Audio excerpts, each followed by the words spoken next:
اعوذ باللہ من الشیطان الرجیم بسم اللہ الرحمن الرحیم نحمدہ و نصلی علی رسولہ الکریم اما بعد فاعوذ باللہ من الشیطان الرجیم بسم اللہ الرحمن الرحیم یا ایھا الذین آمنوا کتب علیکم الصیام۔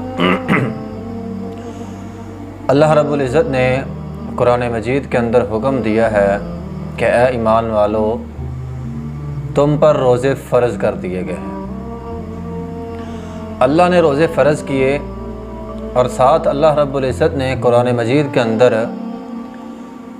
روزوں کے 3 فائدے بیان کیے ہیں، 3 مقاصد بیان کیے ہیں۔ سب سے پہلے فرمایا لعلکم تتقون، روزے رکھو شاید کہ تم متقی پرہیزگار بن جاؤ۔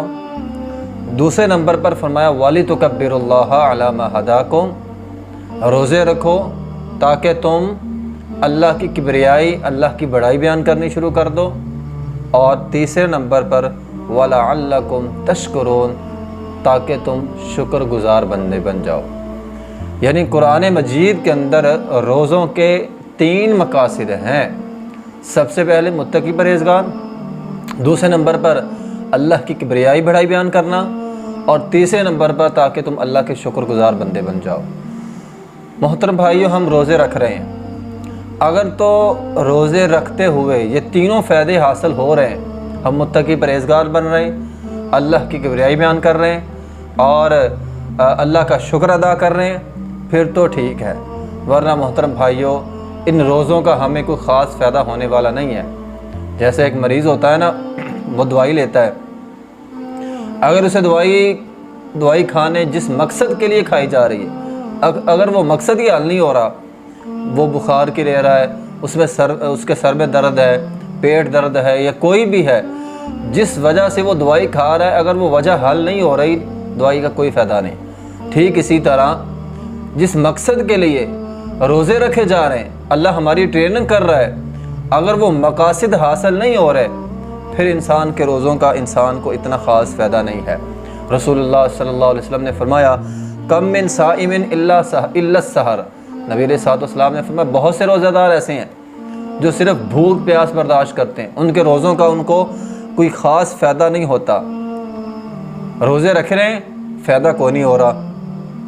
اسی طرح بعض لوگ یہ سمجھتے ہیں کوئی بات نہیں، روزہ رکھ لیا ہے، کھانا پینا چھوڑ دیا ہے، اب ہم جو مرضی کر رہے ہیں، صرف کھانا پینا نہیں ہے، باقی جو مرضی کریں ہمارا روزہ ٹھیک جا رہا ہے۔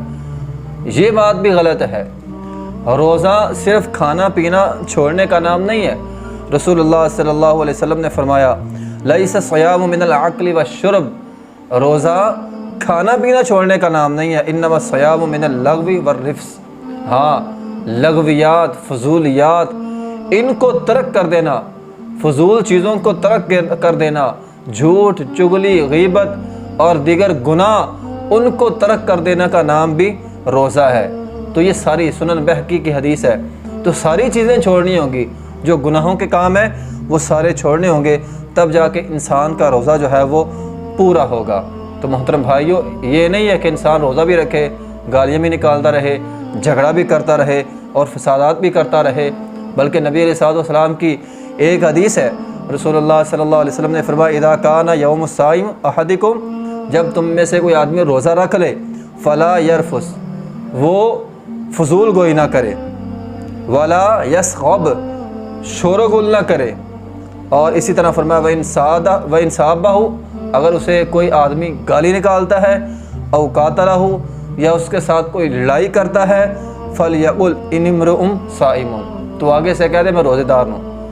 یعنی نبی علیہ الصلوۃ والسلام نے فرمایا اگر روزے دار آدمی فضول گوئی نہیں کرے گا، روزے دار آدمی شغل میلہ، ایسی فضول مجلسیں وہ قائم نہیں کرے گا، اگر اسے کوئی گالی نکالتا ہے یا اس کے ساتھ کوئی لڑائی کرتا ہے تو وہ آگے سے گالی نہیں نکالے گا، آگے سے لڑائی نہیں کرے گا، اور یہ کہے گا کہ میں روزے دار ہوں، میں لڑ نہیں سکتا، لڑائی جھگڑا میں نہیں کر سکتا۔ تو یہ ہے محترم بھائیوں روزے کے 3 مقاصد جو رب نے قرآن میں بیان کیے ہیں، تقوی ہو، کبریائی ہو اور اللہ کا شکر ہو۔ روزے کا ایک مقصد نبی علیہ الصلوۃ والسلام نے حدیث کے اندر بیان کیا ہے، فرمایا روزے کا مقصد یہ ہے الصوم جنہ، روزہ ڈھال ہے۔ جس طرح ڈھال انسان کو دشمن کے وار سے بچاتی ہے، اسی طرح روزہ انسان کو گناہوں سے بچاتا ہے۔ اصل میں جب انسان کا پیٹ، یہ جو ہمارا پیٹ ہے، جب پیٹ بھوکا ہو تو انسان کے دوسرے حواس جو ہے، یہ آنکھیں ہیں، انسان کی زبان ہے، کان ہے، ہاتھ ہے، یہ ان کی بھوک مر جاتی ہے۔ جب انسان کا پیٹ بھی بھوکا ہونا تو ان کی بھوک بھی ختم ہو جاتی ہے۔ لیکن جب انسان کا پیٹ بھر جاتا ہے تو پھر انسان کے حواس کی بھوک لگنا شروع ہو جاتی ہے۔ پھر انسان جب حواس بھوکے ہوتے ہیں، پھر انسان غلط راہوں کا انتخاب کرتا ہے، پھر انسان غلط راستے کے اوپر جو ہے وہ چلتا ہے۔ تو گویا روزہ ہمیں جو ہماری زندگیاں بے لگام زندگیاں نا، ان کو لگام ڈالتا ہے۔ یہ ہے صوم جنہ، کہ روزہ انسان کی بے لگام زندگی کو لگام ڈالتا ہے، انسان کو سبق دیتا ہے کہ ایسے فضول زندگی بسر نہیں کرنی، بلکہ احتیاط ہے، اسلام کے مطابق جو ہے وہ زندگی بسر کرنی ہے۔ تو محترم بھائیوں، یہ مقاصد ہیں، 3 مقصد اللہ تعالیٰ نے قرآن میں بیان کیے اور ایک مقصد نبی علیہ الصلوۃ والسلام نے حدیث میں بیان کیا۔ تو یہ 4 مقاصد ہیں روزوں کے، تو ہم نے خیال رکھنا ہے، ہم روزے رکھ رہے ہیں، اگر یہ مقاصد پورے ہونے ہیں تو یقیناً ہمارا روزہ کامیاب ہے، روزے کا ہمیں فائدہ ہو رہا ہے۔